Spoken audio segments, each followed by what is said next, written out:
पूर्णमदः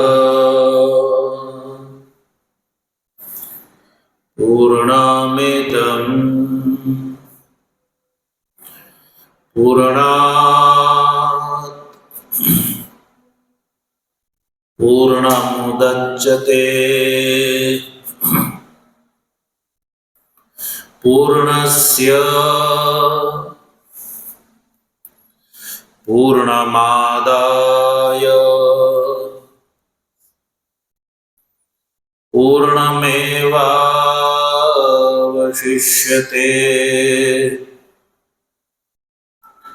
ॐ शान्तिः शान्तिः शान्तिः। शङ्करं शङ्कराचार्यं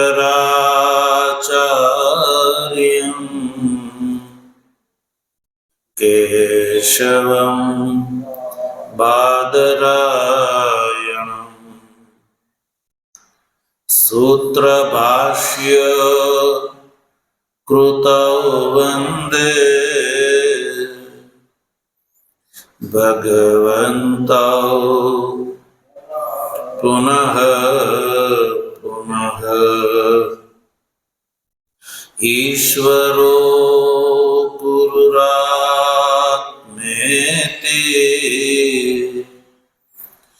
मूर्तिभेद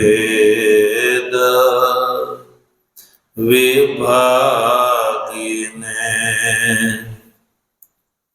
व्योमवत् व्याप्तदेहाय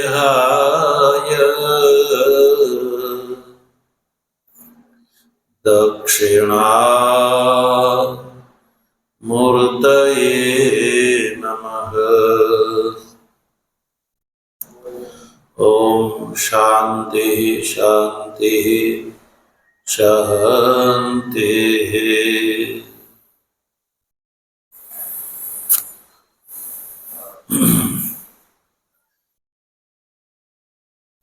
तत्व जिज्ञासु सज्जनों,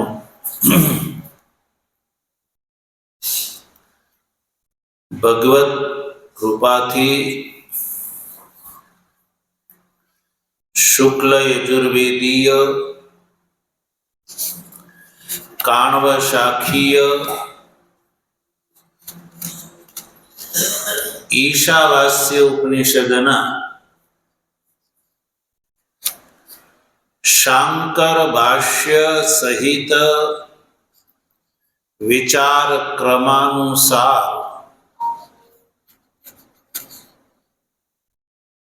प्रथम 9 श्लोकोनो 8 श्लोकोनो આપણે વિચાર કરી ચૂક્યા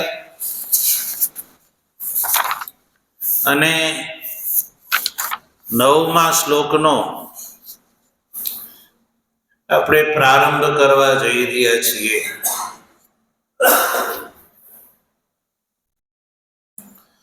નવમો શ્લોક જેનો આપણે ઉચ્ચારણ કરીશું। સૌ પ્રથમ હું બોલું છું, પાછળથી તમે લોકો બોલજો। અંધમ તમઃ પ્રવિશન્તિ, બોલો।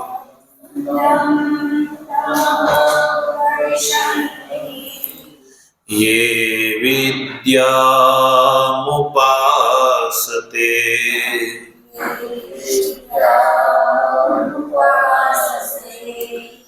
ततो भूय इव ते तमो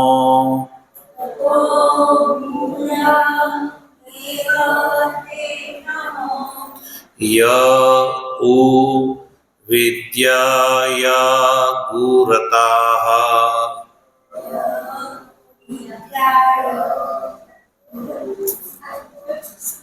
अंधं तमः प्रविशन्ति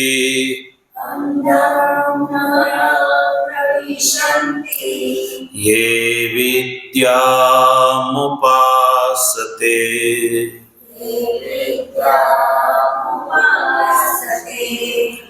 તતો ભૂય ઇવ તે તમો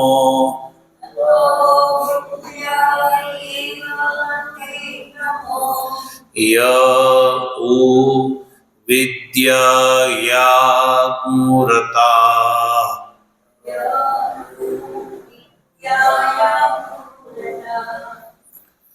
તો સજ્જનો, આપણે આ શ્લોકનું ઉચ્ચારણ કર્યું.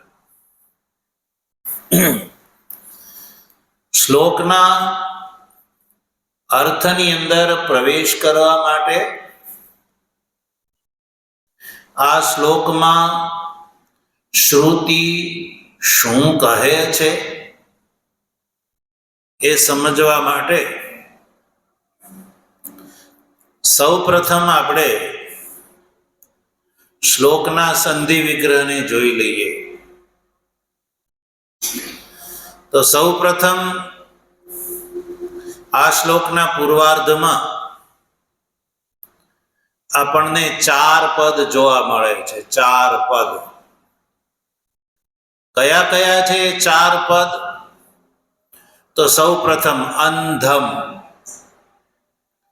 બીજું પદ છે તમઃ, ત્રીજું પદ છે પ્રવિશંતિ, અને ચોથું પદ છે યે વિદ્યામુપાસતે. તો આ 4 પદો જે છે એમાં પ્રથમ 3 પદ જે છે એ તો અલગ અલગ જ છે. એમાં કોઈ સંધિ નથી અને કોઈ સમાસ પણ નથી. ચતુર્થ પદ જે છે એમાં 3 પદ છૂટા પડશે. એક તો પહેલું પદ છે યે, બીજું પદ છે અવિદ્યા, ત્રીજું પદ છે ઉપાસતે. પછી ઉત્તરાર્ધમાં જોઈ લઈએ. ઉત્તરાર્ધમાં 8 પદો જોવા મળે છે. ઉત્તરાર્ધમાં કેટલા છે? 8 પદ. કયા કયા? જો તતો ભૂય ઇવ તે તમો ય ઉ વિદ્યાયામ રતાઃ. તો તતો છે ને એનું સંધિ વિગ્રહ થતા તતઃ શબ્દ આવી ગયો છે. તતઃ. પછી ભૂય એવું પદ આવી જશે. તતો ભૂય, તતો ભૂય. ત્યાં વિસર્ગ છે ભૂય, પણ ભૂય પદ પછી તરત ઈવ પદ આવતું હોવાથી અને ઈવ પદ જે છે એનો આદિ ઈકાર જે છે એ અચ વર્ણ છે. એટલે પરમાં અચ વર્ણ હોવાના કારણે વિસર્ગનો લોપ થઈ ગયો છે. એટલે ભૂય પછી છે ઈવ, પછી તે, પછી જે તમો છે એને પણ સંધિ છૂટી પડતા એ તમઃ રહેશે. શું રહેશે? તમઃ. પછી ય અને ઉ, પછી વિદ્યાયામ, જે પેલો વીછી જેવો જે દેખાય છે એ અનુસ્વાર છે. શું છે? અનુસ્વાર છે. અને એનું ઉચ્ચારણ ગુ થાય. શું થાય? ગુ. વિદ્યાયા ગુ રતાઃ, એટલે વિદ્યાયામ રતાઃ એવું પણ બોલી શકાય. વિદ્યાયામ રતાઃ. તો સજ્જનો, આ રીતે આપણે સંધિ વિગ્રહ કર્યો. હવે આપણે વાક્યક્રમમાં આ શબ્દોને ગોઠવીશું. એટલે આ શ્લોક જે છે એ વાક્ય રૂપમાં આપણી સામે આવી જશે. તો આ જે શ્લોક છે એના બે વાક્યો બનશે. પૂર્વાર્ધનું એક વાક્ય અને ઉત્તરાર્ધનું બીજું વાક્ય. તો આ બે વાક્યમાં સૌ પ્રથમ આપણે જોઈએ પૂર્વાર્ધમાં શું કહે છે. તો પૂર્વાર્ધનું વાક્ય બનાવતી વખતે સૌ પ્રથમ આપણે વાક્યક્રમમાં ગોઠવીએ તો સૌ પ્રથમ આપણે ઉચ્ચારણ કરીશું. હું ઉચ્ચારણ કરું છું એ પ્રમાણે બોલજો. યે અવિદ્યામ ઉપાસતે અંધમ તમઃ પ્રવિશન્તિ. આ પહેલું વાક્ય છે. પહેલું વાક્ય શું કહે છે? આપણે વાક્યમાં બોલ્યા કે યે અવિદ્યામ ઉપાસતે, ઉપરથી લગાડો, તે અંધમ તમઃ પ્રવિશન્તિ. આ વાક્ય થયું. જો કહે છે કે યે, શ્લોકમાં શું છે? યે પદ છે. યે એટલે કે જે. યે નો અર્થ છે જે. અવિદ્યામ ઉપાસતે, યે અવિદ્યામ ઉપાસતે એટલે કે જે અધિકારી અવિદ્યાની ઉપાસના કરે છે તે અંધમ તમઃ પ્રવિશન્તિ એટલે અંધકાર એવા તમને પ્રાપ્ત કરે છે. અંધમ તમઃ પ્રવિશન્તિ. કેવા અંધકારને પ્રાપ્ત કરે છે? અંધમ તમઃ, અંધકારમય તમઃને પ્રાપ્ત કરે છે.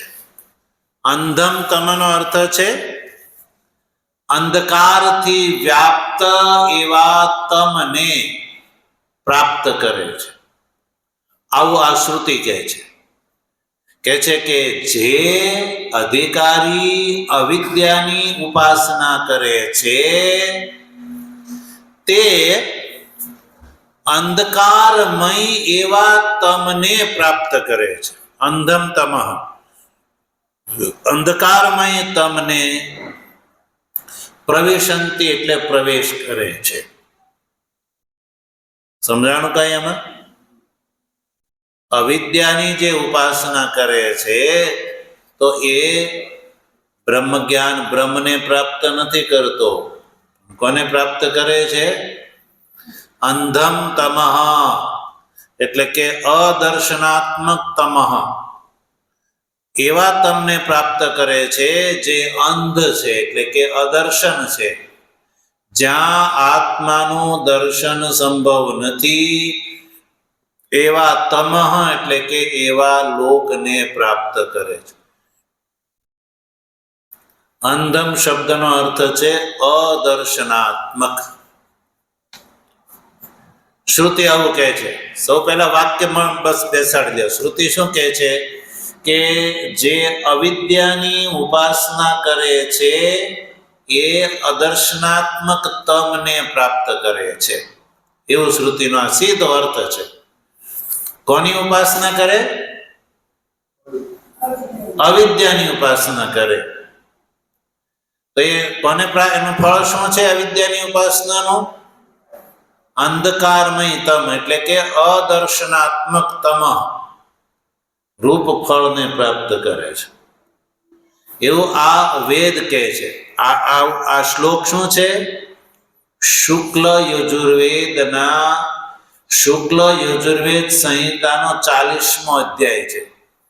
ઈશાવાસ્ય ઉપનિષદ જે છે એ શુક્લ યજુર્વેદીય સંહિતાનો 40મો અધ્યાય છે. તો આ શ્લોક શું છે? ઉપનિષદ, વેદના મંત્ર ભાગને વેદની ઉપનિષદ છે. ઉપનિષદની રચના કોણે કરી? ખબર છે? બોલો, કોણે કરી? ભગવદ્ ગીતાની રચના કોણે કરી? ભગવદ્ ગીતા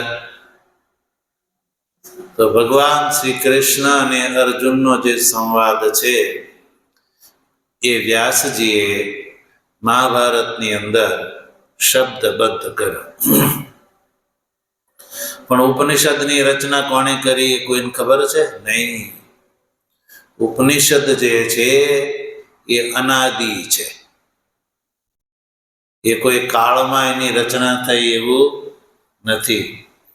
એટલે આ શ્લોક જે છે એ કોઈ વ્યક્તિએ લખેલો નથી. વેદ જે છે સજ્જનો, આપણે ત્યાં ઈશ્વર કર્તૃક માનવામાં આવે છે. વેદ જે છે, વેદ કેટલા છે? 4 વેદ છે. બધાને ખબર છે? ભાઈ બોલો, બધા જાણો છો વેદ કેટલા છે? છોકરાને ક્યારે બતાવ્યું?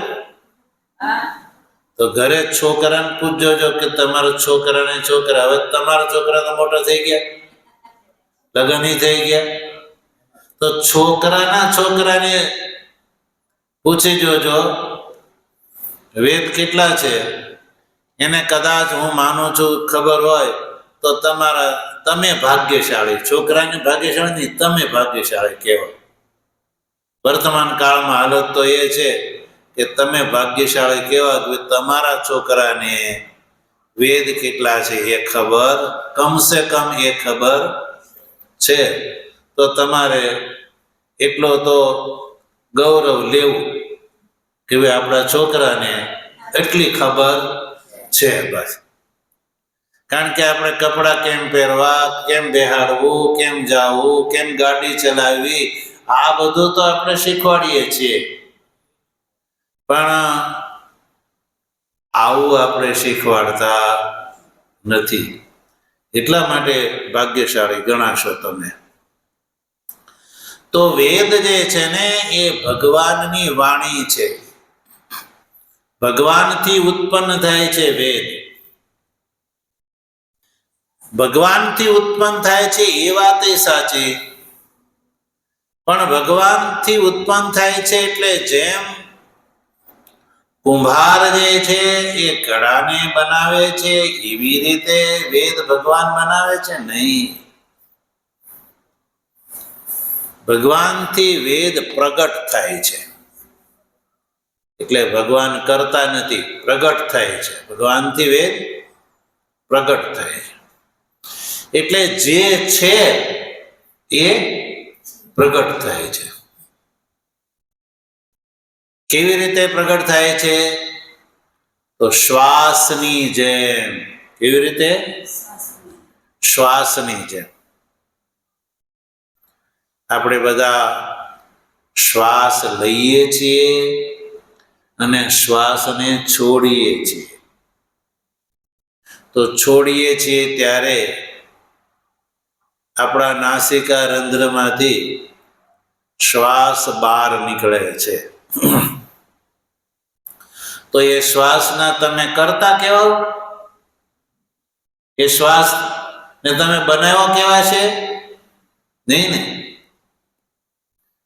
જે શ્વાસ ગ્રહણ કર્યો હતો એને નિશ્વાસના રૂપમાં બહાર કાઢી નાખ્યો. બસ સજ્જનો, એવી રીતે આ સૃષ્ટિનો પ્રલય થાય છે ત્યારે વેદો જે છે એ ભગવાનની અંદર શ્વાસની જેમ એ ગ્રહણ કરી લે છે અને પુનઃ જ્યારે આ સૃષ્ટિનો પ્રાદુર્ભાવ થાય છે એ વખતે ભગવાનથી શ્વાસની જેમ વેદો બહાર પ્રગટ થાય છે. એટલે આ વેદ છે એ અનાદિ છે, કોઈ મનુષ્ય કર્તૃક નથી. કોઈ મનુષ્ય કર્તૃક નથી.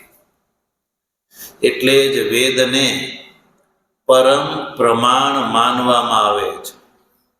પરમ પ્રમાણ મનુષ્ય કર્તૃક કોઈ વસ્તુ હોય તો એની અંદર દોષ હોઈ શકે, મનુષ્ય કર્તૃક દોષ હોઈ શકે, પણ આ જે વેદો છે સજ્જનો એ મનુષ્ય કર્તૃક નથી, એટલે એની અંદર કોઈ દોષ નથી.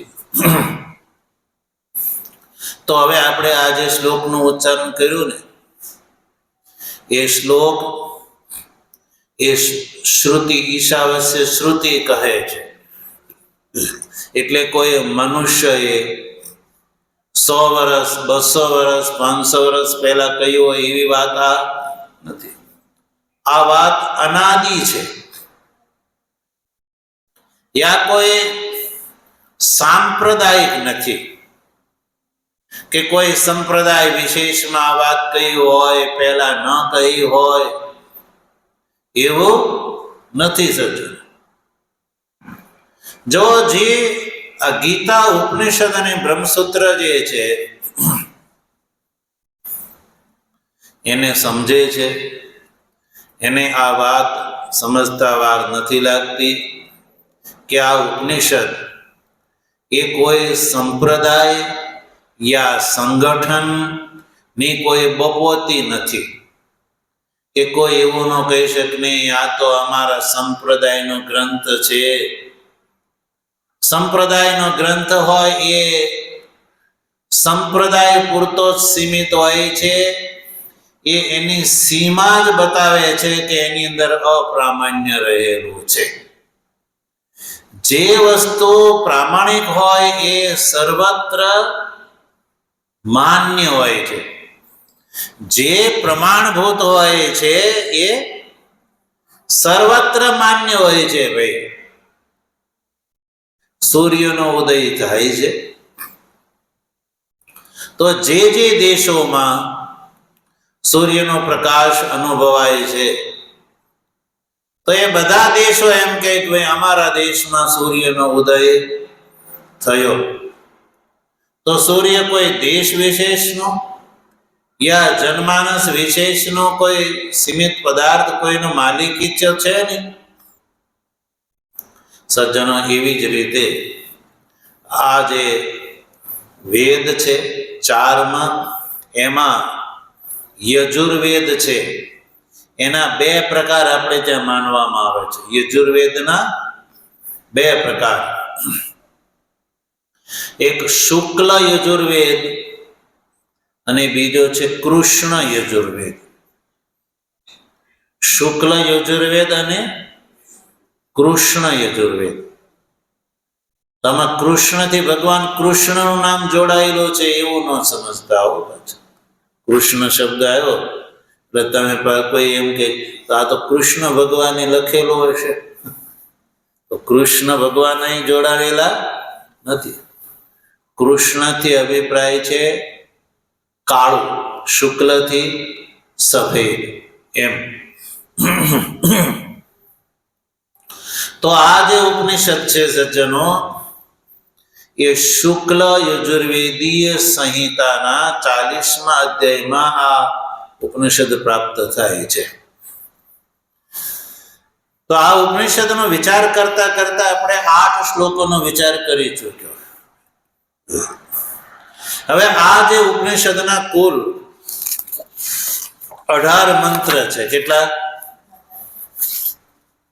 18 મંત્ર આ ઉપનિષદની અંદર છે સજ્જનો. તો હવે આ 18 મંત્રોમાં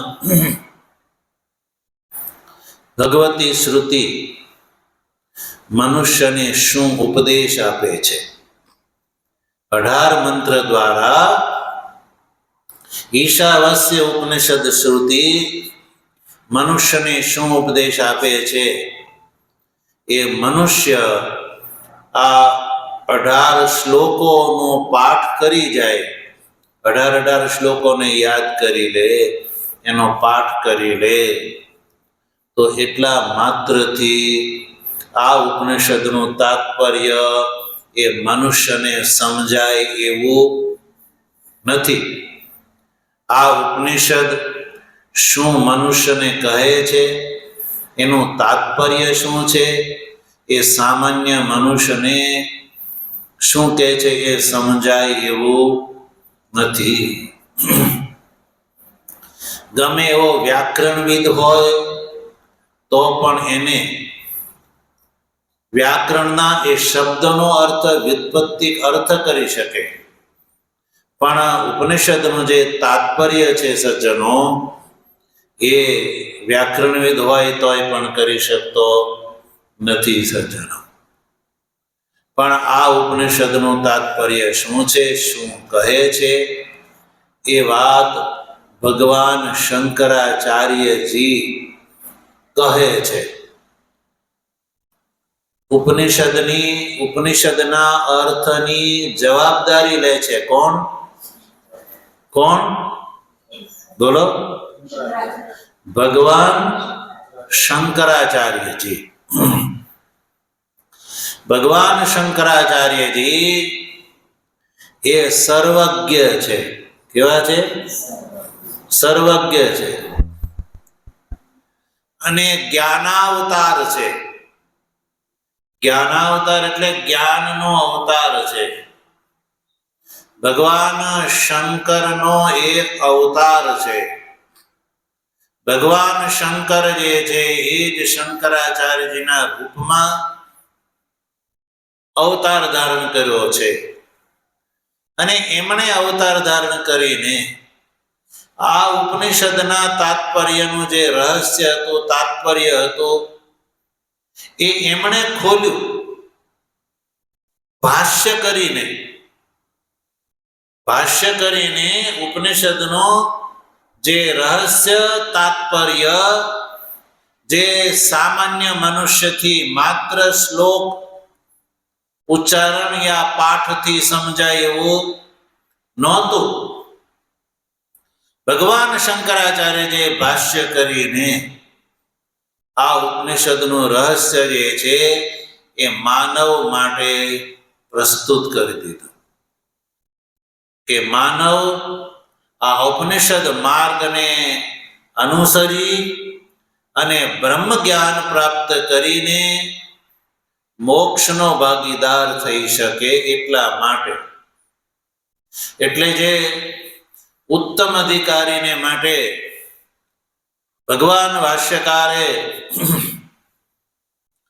ગીતા ઉપનિષદને બ્રહ્મસૂત્ર પર ભાષ્ય કરી અને આ પ્રસ્થાનત્રયના રહસ્યનું ઉદ્ઘાટન કર્યું. તો સૌપ્રથમ આ ઉપનિષદનું ભાષ્ય એમણે કર્યું અને ભાષ્યકાર જે છે એ આ ઉપનિષદના રહસ્યને સમજવા વાળા છે. એટલે એણે એવું કહ્યું કે ઉપનિષદના જે પ્રથમ 2 શ્લોકો એટલે કે પહેલો શ્લોક અને બીજો શ્લોક, આ 2 શ્લોકની અંદર 2 પ્રકારના વેદાર્થનો સૂત્ર રૂપથી સંકેત છે. આ શ્રુતિમાં ઈશાવાસ્યમ એ પ્રથમ મંત્રની અંદર જ્ઞાન નિષ્ઠાનું પ્રતિપાદન છે. કુર્વન્નેવ એ બીજા શ્લોકની અંદર કર્મ નિષ્ઠાનું પ્રતિપાદન છે. જ્ઞાન નિષ્ઠા અને કર્મ નિષ્ઠાનો સૂત્ર રૂપથી આ 2 શ્લોકો સંકેત કરે છે. પછી ત્રીજા શ્લોકથી લઈને 8મા શ્લોક સુધીમાં આત્મતત્વ નો બોધ જે મનુષ્યને નથી એવા અજ્ઞાનીની ત્રીજા શ્લોકમાં નિંદા કરી. અજ્ઞાનીની ત્રીજા શ્લોકમાં નિંદા કરી અને નિંદા કરીને મનુષ્યને આત્મતત્વ જ્ઞાન પ્રત્યે પ્રેરિત કર્યો છે. પછી ચોથા અને 5મા શ્લોકની અંદર સજ્જનો આત્મતત્વનું પારમાર્થિક સ્વરૂપ બતાવ્યું. કોણ કહે છે? ભગવાન શંકરાચાર્ય એવું કહે છે કે આ શ્રુતિ આવું કહે છે. આપણે એમનો શ્લોક વાંચીએ ભણીએ તો આપને ખબર પડે નહીં, પણ ભગવાન શંકરાચાર્ય જે છે એ તાત્પર્યવિદ છે, શ્રુતિના તાત્પર્યને જાણવાવાળા છે, સમગ્ર શાસ્ત્રવિદ છે. એટલે એ એવો કહે છે કે આ ઉપનિષદના 4થા અને 5મા શ્લોકની અંદર આત્મ તત્વના પારમાર્થિક સ્વરૂપનું વર્ણન કર્યું છે. પછી 6થા અને 7મા શ્લોકની અંદર જે 4થા અને 5મા શ્લોકમાં જે આત્માના પારમાર્થિક સ્વરૂપનું વર્ણન કર્યું, એ આત્માનો બોધ જે અધિકારીને થયો છે, આત્મતત્વનો બોધ જે અધિકારીને થયો છે, તો એને ફળ શું મળે છે? એટલે કે આત્મતત્વ જ્ઞાનનું ફળ શું છે? તો એ ફળનું વર્ણન સજ્જનો 6થા અને 7મા શ્લોકમાં બતાવ્યું કે આવા આત્મતત્વનો બોધ જે અધિકારીને થાય છે, એના શોક અને મોહ મટી જાય છે. શું થાય છે? શોક અને મોહ મટી જાય છે. એનો અજ્ઞાન દૂર થઈ જાય છે. દેહની અંદરથી હુંપણું, મારાપણું અને દેહની અંદર સાચાપણું જે છે એ એનું દૂર થઈ જાય છે. અને એ પોતે પોતાને સર્વત્ર આત્મ સ્વરૂપથી એ અનુભવે છે. જે આજ સુધી પોતાને આ શરીર પર્યંત સમજતો હતો, અત્યારે આપણને આપણો અનુભવ આ શરીર પૂરતો થાય છે કે બીજાના શરીરમાં આપણો અનુભવ થાય છે? શું કહેશો? બોલો. હું તમને પૂછું કે તમે આ શરીરની અંદર આખા શરીરમાં છો, કે પગમાં છો, કે હાથમાં છો, કે માથા, કઈ જગ્યાએ છો? તો શું કહેશો? બોલો. એવો પ્રશ્ન ન ઉઠે? તેમ કે હું આ શરીર છું, શરીર મારું છે, શરીર મારું છે. તો શરીરને મારું કહેવા વાળો જે છે એ રહે છે ક્યાં? તમે પોતાને ઘરે મૂકીને આવ્યા કે અહીંયા સાથે છો? તો એનો મતલબ છે કે તમે પોતાની શરીરની અંદર પોતે પોતાને અનુભવો છો કે હું આ શરીરની અંદર છું, શરીરની અંદર હું છું, એટલે કે શરીર મારું છે. ઘરની અંદર રહેવા વાળો, બંગલાની અંદર રહેવા વાળો શું કહે છે કે આ બંગલો મારો છે. એમ આ શરીરની અંદર રહી અને શરીરને મારું કહેવા વાળો આ શરીરની અંદર છે કે બહાર છે? બોલો. અંદર છે. તો અંદર છે એ વાત નક્કી થઈ ગઈ. તમે બહાર નથી, ઘરે નથી. અત્યારે તમે બધા અહીંયા અને શરીરમાં છો. તો શરીરમાં તે તમારે રહેવાનું એક જગ્યા તો હશે કે નહીં હોય? માથામાં રહ્યો છો, પેટમાં રહ્યો, છાતીમાં રહ્યો, હાથમાં રહ્યો, પગમાં રહ્યો, આંખમાં રહ્યો, કાનમાં, ક્યાં? એવો કોઈ પ્રશ્ન પૂછે તો કે આવી તો કઈ ખબર નથી. બસ એવું તો ક્યારેય જાણ્યું જોયું જ નથી. પણ એટલું તો નક્કી કે આપણે પોતે પોતાને શરીર પૂરતા સીમિત માનીએ છીએ. આ શરીર પૂરતો જ હું છું. અને વૈદિક વિધિથી વિવાહ સંસ્કાર જ્યારે થાય છે, પતિ અને પત્ની બેમાંથી એક થાય છે. બેમાંથી એક થાય છે. વિવાહ લગ્ન એટલે બેમાંથી એક થાય છે. જો યાદ રાખો, એકમાંથી બે નથી થતા, બેમાંથી એક થાય છે. એને આપણે ત્યાં લગ્ન કહેવામાં આવે. તો વૈદિક વિધિથી લગ્ન થાય છે. સગા સંબંધીઓની હાજરીમાં આ કાર્ય થાય છે. અને પછી સગા સંબંધીઓ જે છે એ લગ્નને માન્યતા આપે છે. અને એ વ્યક્તિ પછી વ્યવહાર જગતમાં પતિ પત્ની રૂપથી પ્રસિદ્ધ થાય છે. કેવા રૂપથી? પછી લોકો એને કેવા રૂપથી માને છે કે આ પતિ પત્ની છે, પતિ પત્ની બેઉ જોડાયેલા છે, એક છે, પતિ પત્ની બેઉ એક છે. તો એક હોવા છતાં સજ્જનો એકબીજાના શરીરની અંદર એકેયને સમજતા નથી. તારું જુદું અને મારું જુદું. જો આ વિચારધારા ક્યાંથી આવી ખબર? આ વિદેશમાંથી આવી. આપણે ત્યાં આવી વિચારધારાને કોઈ સ્થાન નહોતું. આપણે ત્યાં સ્થાન આવી વિચારધારા જ નહોતી. નહીં તો પછી લગ્ન થયા જ નથી. લગ્ન થયા એટલે આપણું, મારું નહીં તારું નહીં પણ આપણું. આપણું શબ્દ જ્યારે પ્રયોગ કરો તેમાં બેઉ સંમિલિત થઈ ગયા કે ભાઈ આ આપણું છે. તો પછી આપણું છે એટલે ત્યાં મારું તારું રહે, અને ઝઘડા ક્યાં થાય? મારા તારામાં. આપણે ત્યાં આ વૈદિક દ્રષ્ટિ આપણી જ નથી, આ વિદેશમાંથી આવી. એટલે એક વાત કહું કે આપણે ત્યાં સમુદ્રનું લંઘન કરવાની મનાઈ. સમુદ્રનું કારણ કે જાય એટલે સાંકર્ય આવે. શું આવે? સાંકર્ય એટલે ભેગટ્યું થઈ ગયું એમ, અનમેળ. સાંકર્યનો અર્થ છે અનમેળ, મેળ નો હોય, મેળ વગરનું હોય એને સાંકર્ય કહેવામાં આવે. તો આ જે દેશ વિદેશની અંદર જે છે, દેશ વિદેશની અંદર જવા આવવાનું થયું ને બધું ખુલ્લું થયું એટલે વિચારધારા જે છે એ બદલવા લાગી. એટલે અત્યારે તમે જો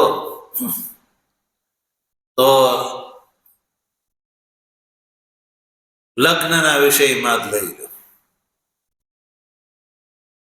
કોઈ વ્યક્તિ આંતરધર્મીય યા આંતરજ્ઞાતીય લગ્ન કરે તો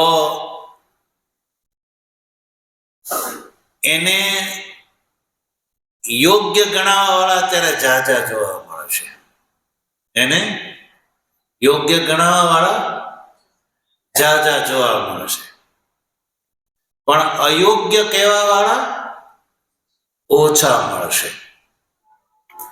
પછી બીજી વાત, ચાલો એ વાત જોઈ. આંતરધર્મીય આંતરજ્ઞાતીય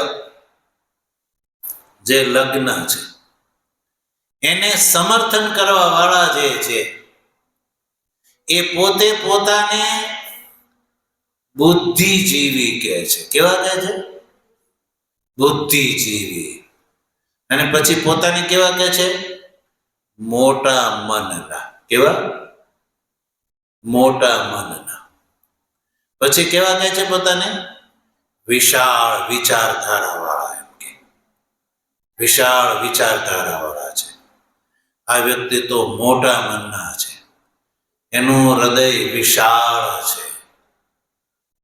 પણ એની વિશાળતા, એનું ઊંડાણ એ તમારે માપવું હોય તો એના ઘરે જોજો તમે.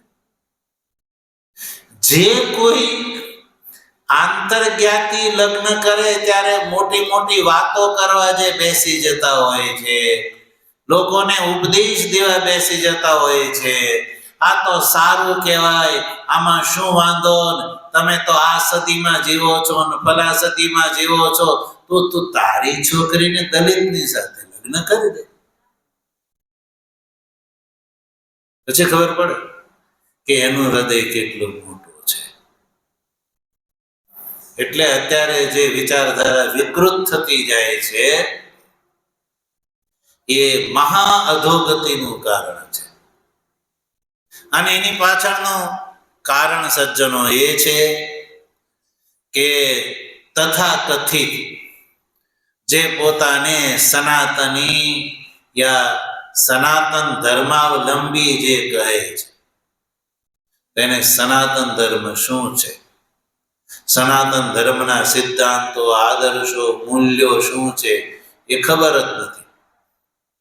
અને જે વસ્તુની પહોંચ જ નથી, ખબર નથી, ઓળખાણ નથી, તો એનો લાભ મનુષ્ય મેળવી શકતો નથી. સજ્જનો, ઘણી વસ્તુ એવી હોય છે કે જેને જાણવાથી કે ન જાણવાથી એ વસ્તુ લાભ થતી હોય છે, પણ ઘણી વસ્તુ એવી હોય છે કે એને ઓળખો તો જ લાભ મળે, અને ન ઓળખો તો એ લાભ મળે. મુક્તામણી તમારા હાથમાં આવી જાય તો તમે ચમકીલો પથ્થર માનો, પણ દારિદ્ર્ય માટે નહીં, કારણ કે એની સાચા અર્થમાં ઓળખાણ નથી. તો આપણો જે સમાજ વર્તમાન કાળમાં આ ગીતા, ઉપનિષદ અને બ્રહ્મસૂત્ર આવા જે ધર્મ ગ્રંથો છે એનાથી કોસો દૂર નીકળી ગયેલો છે. કેટલા કોસો દૂર, એટલે 100 માંથી નહીં, 1000 માંથી પણ નહીં. સનાતન ધર્માવલંબી 1 લાખ માંથી, મને તો હજી એ ઓછું જ લાગે છે, 1 લાખ માંથી એક વ્યક્તિને પૂછો કે આ ગીતા, ઉપનિષદ, બ્રહ્મસૂત્ર શું છે, તો એને બિચારાને ખબર નથી. તો વિચાર કરો કે પારસમણી મળી જાય અને પારસમણીની ઓળખાણ ન હોય, ચમકેલો પથ્થર માની અને ઘરે ગોખલામાં મૂકી દે, તો એ સોનાને, એ લોઢાને સોનું બનાવી શકશે? નહીં બનાવી શકે. એનો એ લાભ નહીં મેળવી શકે, કારણ કે એને એની ઓળખાણ નથી. તો આજ જે સનાતન ધર્માવલંબી જે છે એ એના મૂળથી છૂટો પડી ગયેલો છે. હિન્દુ સનાતન ધર્માવલંબી જે છે એ એના મૂળથી છૂટો પડી ગયેલો છે. એટલે મૂળથી છૂટો પડી ગયેલો હોવાથી વૈદિક ધર્મ શું છે એનો એને કોઈ બોધ નથી. સજ્જન, અને એટલું જ નહીં, વૈદિક ધર્મનો બોધ, મૂળ વૈદિક ધર્મનો બોધ ન હોવાનું કારણ આ જે ધાર્મિક જે પરંપરાઓ જે છે એ પરંપરાઓની અંદર મનુષ્યને બાંધી દેવામાં આવ્યો યા બંધાઈ ગયો. સંપ્રદાય, સંગઠન, વાડા, મત અને પંથની અંદર આ મનુષ્ય ધર્મના વિષયમાં બંધાઈ ગયો.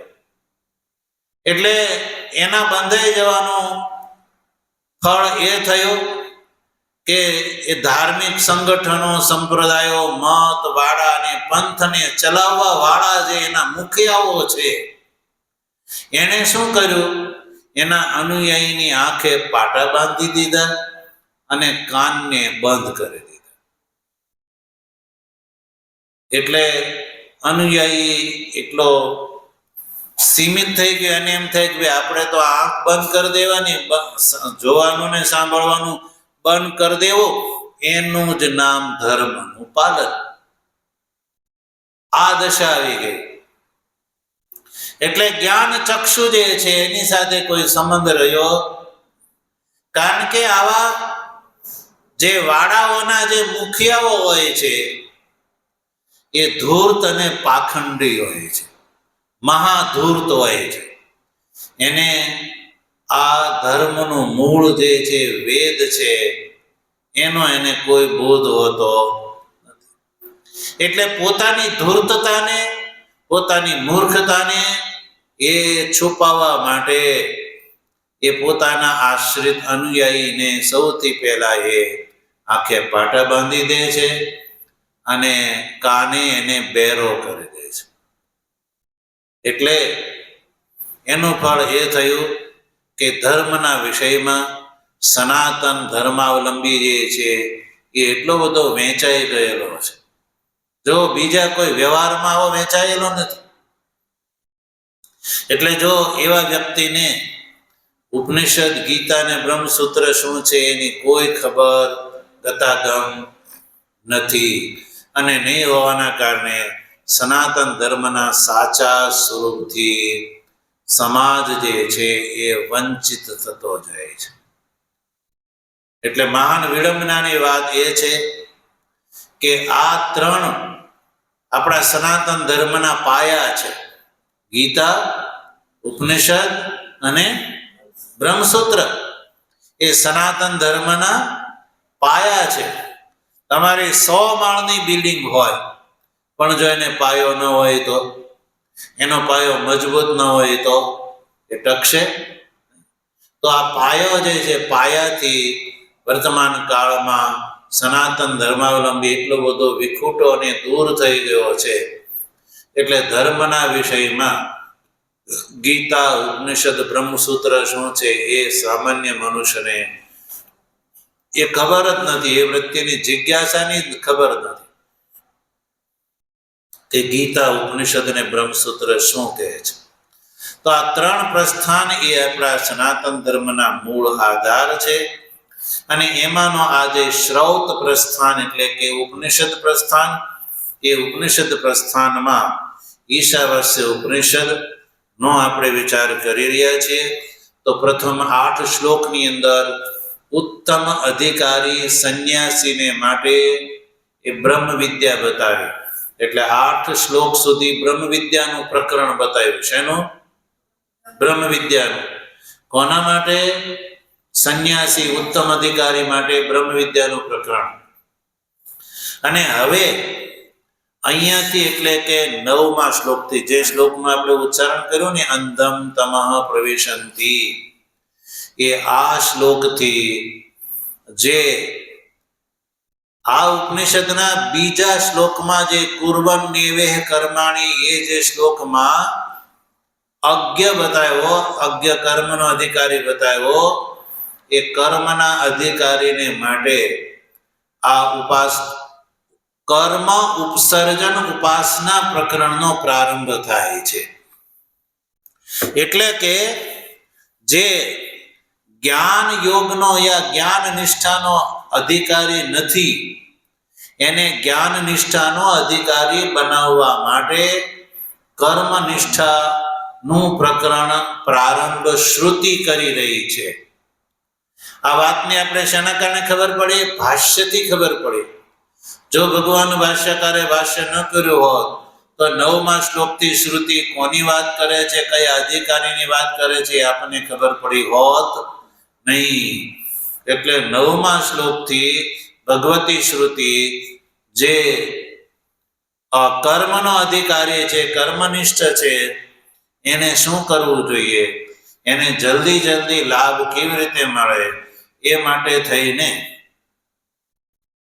એકલા કર્મના અનુષ્ઠાનની અને એકલા ઉપાસનાની શ્રુતિ નિંદા કરી રહી છે આ 9મા શ્લોકમાં. એટલે એવું કહે છે કે હે અધિકારી, તું એકલા કર્મની અંદર પડ્યો પાથરો ન રહે. એકલા વૈદિક કર્મની અંદર તો પડ્યો પાથરો ન રહે, યા એકલી વૈદિક ઉપાસનાની અંદર તો પડ્યો પાથરો ન રહે, પણ તું બેવું કર. બેવું કરવાથી વિશિષ્ટ ફળને તું પ્રાપ્ત કરીશ. એક ઉપાસના, એક કરીશ, કર્મ કરીશ યા ઉપાસના કરીશ તો એનું ફળ તને અલ્પ મળશે, પણ બેવનું સમુચિત અનુષ્ઠાન કરીશ તો તને વિશિષ્ટ ફળની પ્રાપ્તિ થશે. એવું ભગવતી શ્રુતિ અહીંયાથી કર્મનિષ્ઠ અધિકારીને માટે બતાવવા જઈ રહી છે. એટલે આપણે ત્યાં વેદોની અંદર કર્મના 2 પ્રકાર, એક શારીરિક કર્મ અને એક માનસિક કર્મ. શારીરિક કર્મ અને માનસિક કર્મ. શરીરની પ્રધાનતાથી થતું કર્મને શરીર પ્રધાન શારીરિક કર્મ કહેવામાં આવે છે. એટલે યજ્ઞ, દાન, વ્રત, જપ વગેરે. અને માનસિક કર્મ એટલે જેની અંદર મનની પ્રધાનતા છે, જેમાં મનના ચિંતનની વિશિષ્ટતા છે, જેને લોકમાં એને ઉપાસના કહેવામાં આવે છે. શું કહેવાય છે? ઉપાસના. યદ્યપિ બેવું કર્મ શબ્દથી ગ્રહણ થઈ જાય છે. કર્મ શબ્દથી બેવું ગ્રહણ થઈ જાય છે. ઉપાસના એ માનસિક કર્મ છે, જેને આજની ભાષામાં, પુરાણની ભાષામાં જેને ભક્તિ કહેવામાં આવે છે.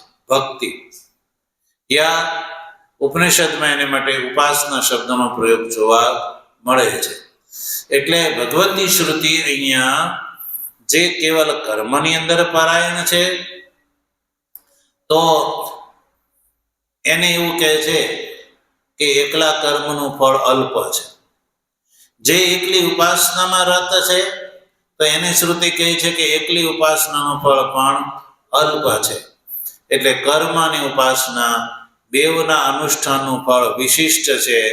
વિશિષ્ટ છે એટલે કે ચિત્ત શુદ્ધિના માધ્યમથી બ્રહ્મ વિદ્યાની પ્રાપ્તિ રૂપ ફળ મળી શકે છે.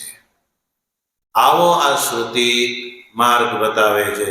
ભગવાનની કૃપા છે, આપણે એનો વિશિષ્ટ વિચાર આગળ કરીશું. ઓમ પૂર્ણમદ